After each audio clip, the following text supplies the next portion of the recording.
वंदे मातरम विद्यार्थियों और शिक्षक साथियों, आज मैं आपके सामने कार्यालय पंजीयक शिक्षा विभाग की परीक्षाएं बीकानेर से एक जो महत्वपूर्ण जो आदेश निकला है उसके बारे में आपसे चर्चा करूंगा। आदेश या विषय ये है कि कक्षा 8वीं, जिसको 8वीं बोर्ड कहा गया था, यानी उसका जो नाम है प्रारंभिक शिक्षा पूर्णता प्रमाण पत्र परीक्षा कक्षा 8 2022 और प्राथमिक शिक्षा अधिगम स्तर मूल्यांकन कक्षा 5, यानी जो 8वीं बोर्ड जिसको सामान्य भाषा में कहते हैं, और 5वीं बोर्ड के जो परिणाम के बाद में, यानी इसका परिणाम घोषित हो चुका है। अब परिणाम के बाद में अगर कोई स्टूडेंट अपनी कॉपियां की रीटोटलिंग करवाना चाहता है, किसी स्टूडेंट को लगता है कि उसके नंबर ज़्यादा आने चाहिए जबकि अच्छा पेपर हुआ था और मार्क्स कम आए, तो वो अपनी कॉपियों की रीटोटलिंग किस तरीके से करवा सकता है उसके बारे में आज दिशा निर्देश जारी हुए हैं कार्यालय पंजीयक शिक्षा विभाग परीक्षाएं राजस्थान बीकानेर से। अब उसके संबंध में आपको मैं विस्तृत जानकारी देता हूँ क्या निर्देश है। तो पहला है कि उपयुक्त विषय अंतर्गत और प्रसंग के अनुसार लेख है कि प्रारंभिक शिक्षा पूर्णता प्रमाण पत्र परीक्षा यानी कक्षा 8 की जो परीक्षा थी 2022 की, और प्राथमिक शिक्षा अधिगम स्तर मूल्यांकन कक्षा 5 की जो यानी 5वीं बोर्ड की जो परीक्षा थी, इसके पुनर्गणना कार्य तो निम्नलिखित दिशा निर्देशों के तहत करवाना सुनिश्चित करें। यानी ये निर्देश डाइट के लिए, लेकिन इसमें जो भी जानकारी है वो सभी स्टूडेंट्स और शिक्षक साथियों के लिए उपयोगी है, इसलिए मैं इसको बता रहा हूँ। तो इसका क्या सारांश है और क्या है इसमें दिया हुआ, तो वो मैं बता रहा हूँ कि प्रारंभिक शिक्षा पूर्णता परीक्षा, यानी मैं बार बार इसको नहीं करके सीधा 8वीं या 5वीं बोर्ड कहूँगा। तो 8वीं बोर्ड परीक्षा और 5वीं बोर्ड की परीक्षा की जो पुनर्गणना है वो प्राचार्य डाइट के निर्देशन में संपन्न की जाएगी, यानी ये कार्य डाइट करवाएगी। और उसके लिए उक्त दोनों परीक्षाओं की वार्षिक परीक्षा के विषयों की पुनर्गणना की जानी है। सत्रांक की कोई पुनर्गणना नहीं की जाएगी, यानी जो सेशनल मार्क यहाँ स्कूल से दिए जाते हैं उसकी कोई गणना नहीं होगी। आपकी जो परीक्षा हुई थी, जितने भी नंबर की हुई थी अलग अलग पेपरों, तो उसके कॉपियों की जो है पुनर्गणना होगी, पुनर्चेकिंग नहीं होगी, सिर्फ पुनर्गणना होगी। कॉपी आपकी जो नंबर से वो काउंट किए जाएंगे। अब इसमें आगे और आ जाएगा क्या क्या होगा। परीक्षार्थी द्वारा पुनर्गणना हेतु विद्यालय में विधिवत आवेदन पश्चात संस्था प्रदान समेकित सूची बनाकर कक्षावार और विषयवार तैयार करके संबंधित डाइट में जमा करवाएंगे। यानी कि इसके लिए क्या करना पड़ेगा कि स्टूडेंट को, जो भी स्टूडेंट जिसने भी 5वीं और 8वीं बोर्ड की परीक्षा दी थी, वो अपने विद्यालय के जो संस्था प्रदान है, चाहे मिडिल स्कूल है, प्राइमरी स्कूल है या सीनियर सेकेंडरी जो भी स्कूल है, अपने संस्था प्रदान को अपने एक एप्लीकेशन, या आगे मैं फॉर्मेट बता दूंगा, उस फॉर्मेट में एक एप्लीकेशन टाइप या प्रार्थना पत्र देना है जिसमें उसको विषय का उल्लेख करना है, अपने रोल नंबर वगैरह लिखने हैं।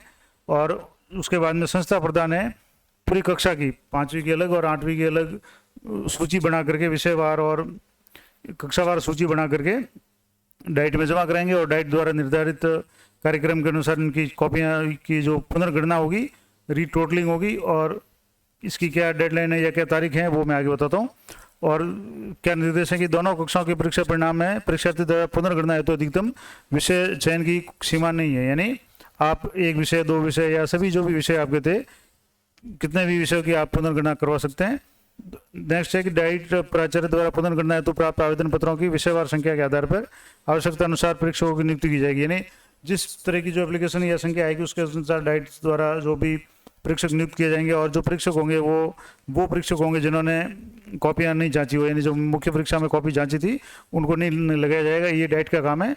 अपने संबंधित जो भी काम है विद्यालय से संबंधित या स्टूडेंट से संबंधित वो मैं बताऊंगा।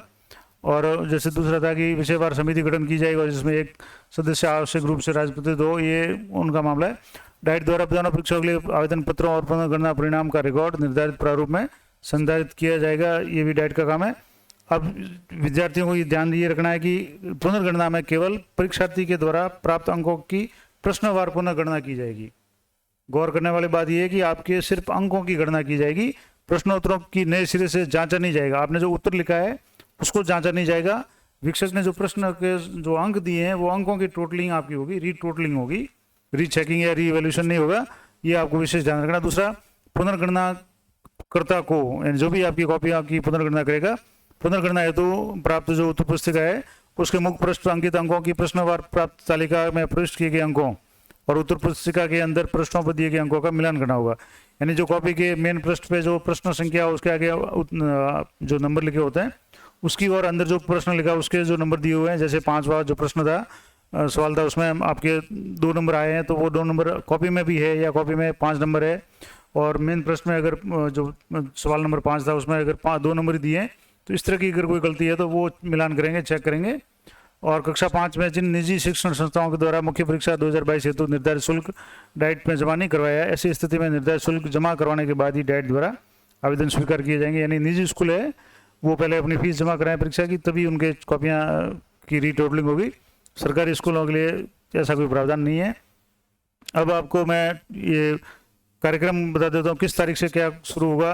तो विद्यार्थी द्वारा आवेदन विद्यालय में प्रस्तुत करना, यानी जिस विद्यार्थी को भी जिसमें शंका है या उसको लगता है कि मेरे नंबर कम आए या मुझे ज़्यादा आने चाहिए थे और पुनर्गणना करवाना चाहता है, वो 21/6 से यानी कल से योग दिवस से लेकर के 5 जुलाई तक अपना आवेदन है वो संस्था प्रधान को दे सकता है।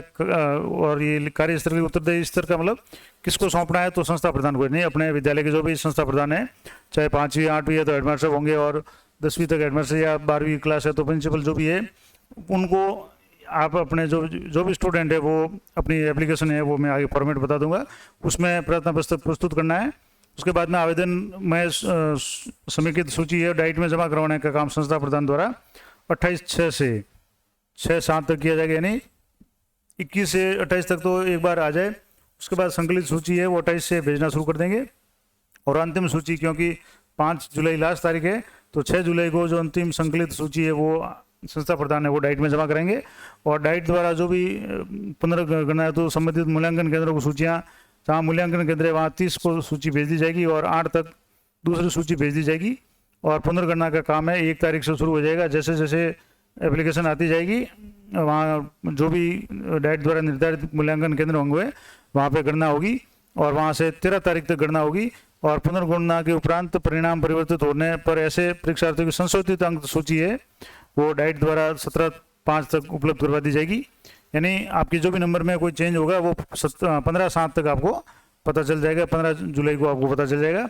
और उसके बाद में डाइट द्वारा परिवर्तित अंकों की सूची कार्यालय पंजीयक को उपलब्ध कराना, और डाइट द्वारा जो भी नंबर चेंज होंगे उसकी सारी सूची है वो पंजीयक बीकानेर को 18 तारीख तक उपलब्ध करवा दी जाएगी। और हो सकता है वहाँ से नई मार्क लिस्ट वगैरह जो भी आए वो प्रक्रिया आगे होगी। अभी अपने को सिर्फ ये ध्यान रखना है कि जो भी स्टूडेंट अपनी कॉपी रीटोटलिंग करवाना चाहता है, चाहे 5वीं का हो या 8वीं का, वो 21 तारीख से लेकर के यानी कल से लेकर के 5 जुलाई तक अनिवार्य रूप से अपने संस्था प्रधान को अपना प्रार्थना पत्र दे दें। उसमें अभी कोई फीस वगैरह का कोई जिक्र नहीं है।